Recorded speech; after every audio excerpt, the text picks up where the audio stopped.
Alright, hello everybody. So today I'm going to be breaking down the results of Super Tuesday, but before I dig into any of the numbers, I just wanted to say that if you would like to, look at these numbers yourself or follow along, I'm on Real Clear Politics, and I highly recommend this site. It is the best source of following along with the election. It's also a really good source of polling data. It's probably where I get most of my polling information from, that and whatever random polls I see on Twitter. But this is an incredible site, and I highly recommend it. But let's jump right in. So Bernie Sanders did not have as good of a night as a lot of us were hoping. Now, that is not to say that he did not have a decent night, that he's out of the race. No, no, no. Especially when we look at the fact, so the delegate count as it is right now has Joe Biden with the lead, but that is going to narrow down because a few of the states that are still counting, Bernie is going to get more delegates from, places like California especially. So while it does not look great, it will get a lot closer, but Joe Biden will probably have a very small delegate lead at the end of this.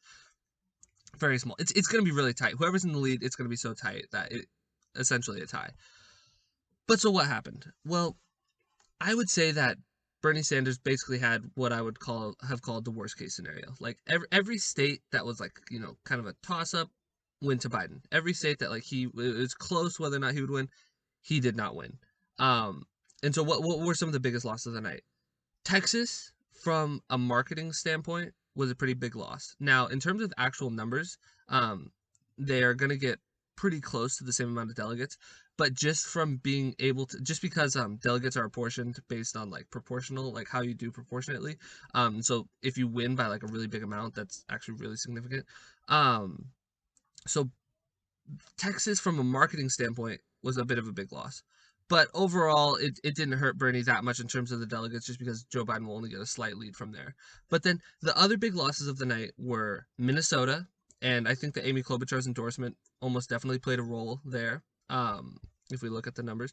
So, you know, Sanders only lost by about 9%, which might sound like a lot, but given the fact that Joe Biden got all of Amy Klobuchar's support. That is what we're seeing. He got almost all of the support that Amy Klobuchar had in the state and went to Biden, and Bernie did not come out on top as a result of that.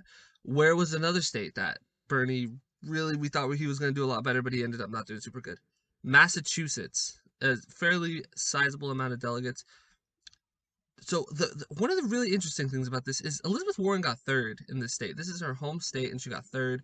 And a lot of people thought that it was between Sanders and Warren, but Biden came out of nowhere and won the state. Well, what are one of the scenarios? A lot of people are blaming Elizabeth Warren, that Elizabeth Warren should have dropped out and given her support to Bernie Sanders. I personally don't really like that line of argument, just because I don't like the idea that you say that someone should just drop out and endorse your candidate. I don't know. I feel like if somebody wants to stay in the race, they should stay in the race, especially Elizabeth Warren. Her home state hadn't even voted yet. Like, why should she drop out before her home state is voted? Um, a lot of people are going to be calling for her to drop out right now. As of right now, she only has about 53 delegates. She probably won't get a lot more than that. Just because, I mean, massive. If you can't win your home state, I don't know where else you're going to win. But she, it is tough for her. Like, I get it. Like say the roles were reversed, and Elizabeth Warren was doing a lot better, and Bernie Sanders was where she was. I would still be supporting Bernie Sanders, 100%. I'm going to support the candidate that I feel like aligns closest to what I believe, not who I think strategically might do better, this or that. I'm going to vote for whoever I think should be president. I think that that's how everybody should vote. Um, and so, no, I don't really like the calls as much for Elizabeth Warren to drop out. But I'm not going to lie. If she wasn't in the race, Bernie Sanders probably would have performed better in a lot of these states, because she does take a little bit of support from Bernie Sanders. Um, Especially in somewhere like Massachusetts. I think Bernie Sanders would have ran away with it if Elizabeth Warren wasn't in the race. But and then what are some of the other states that were big for Joe Biden? North Carolina, that was a big one. There's a lot of delegates in North Carolina and Virginia. Both of those were two runaway states for Joe Biden because he won by very, very sizable amounts. He won Virginia big. He won North Carolina big. Those were huge. They have a lot of delegates in those states. And then essentially all the other southern states, even the ones that don't have a crazy amount of delegates, Joe Biden did very well.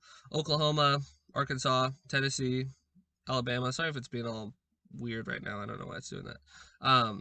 Those were pretty big wins for Joe Biden. Well, let's talk about Bernie. Where did Bernie do good? He did good in Colorado, Utah, He already won Nevada. And then California. California was easily the biggest win for Bernie Sanders. He won it by a really good amount. There was great turnout in California. And like I said, once all of the delegates are actually kind of divvied up, Bernie Sanders will have a lot better of a night than it looks like at the moment. And then one of the states that's still too close to call is Maine. But because of the way that proportional, the way they give out the delegates, it doesn't really matter. If they're so close that they can't even call it, then it's just, both candidates are going to get the same amount of delegates. So Maine's not really a big deal. So it was not a crazy good night for Bernie Sanders. I would go as far as to call it a bad night. It was not his best night. It was not as bad as Super Tuesday was for Bernie last time. Super Tuesday did not go very good for Bernie Sanders in 2016, so it went better. He won California, and he's still 100% in this race. For anyone who tells you that he's not in the race anymore, they're just ignoring the stats. Bernie Sanders is definitely in this race. And some people are saying, like, oh, I bet Bernie Sanders regrets saying that, like, the person who gets the plurality should get the nomination. I can guarantee that he does not regret saying that, because that is what he believes. He believes that the person who gets the most votes should be the nominee. So I know that Bernie Sanders doesn't regret saying that, because he's a principled person, unlike every other politician who would just support whatever benefits them. Bernie Sanders has principles. And so what does Bernie Sanders need to do going forward? So some of the states that we should really be looking out for that Bernie Sanders needs to do well in if he wants to win this nomination, Michigan is one of them. There's 125 delegates there. He is not polling especially well, to my understanding, in Michigan up to this point. But in 2016, Bernie Sanders overcame, I believe, a 20-point deficit in the polls to actually win Michigan. And so don't let the polling data scare you too much about Michigan. I think that Bernie, but anyway, that is a big state for Bernie. Wisconsin, Bernie needs to win Wisconsin. He needs to win Illinois, which I think he has actually a pretty good chance of winning. Ohio, Bernie Sanders needs to win Ohio, and New York is huge. He really needs to do well in New York. There's a lot of delegates there. Now, what is the state that Bernie Sanders will most likely not do good? That is probably going to hurt him in. That's Florida. Florida, Bernie Sanders does not poll especially well there. Florida has a very old voting population, and that is the voting demographic that Bernie Sanders performs the worst in. He performs very well with young voters. He does extremely well, but unfortunately, young voters are a lot less likely to vote. Regardless, though, Florida will most likely not be Bernie Sanders' #1 state. Oregon and Washington, they do vote pretty late, but they will almost definitely go to Bernie Sanders, which is good because they do have a lot of delegates. Or not maybe a lot too much, but they have a decent amount.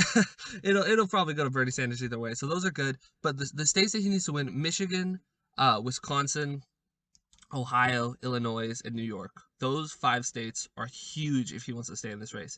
And then I completely forgot to mention it, but before I started this recording, I saw that Mike Bloomberg has actually dropped out of the presidential election, and he has endorsed Joe Biden for president. How big of an effect will this have? I don't think it'll have that big of an effect. He did not perform very well at all last night. The biggest takeaway is probably Joe Biden will have a bigger runaway victory in Florida than he would have had already. But other than that, I don't think that it means anything really significant for Bernie.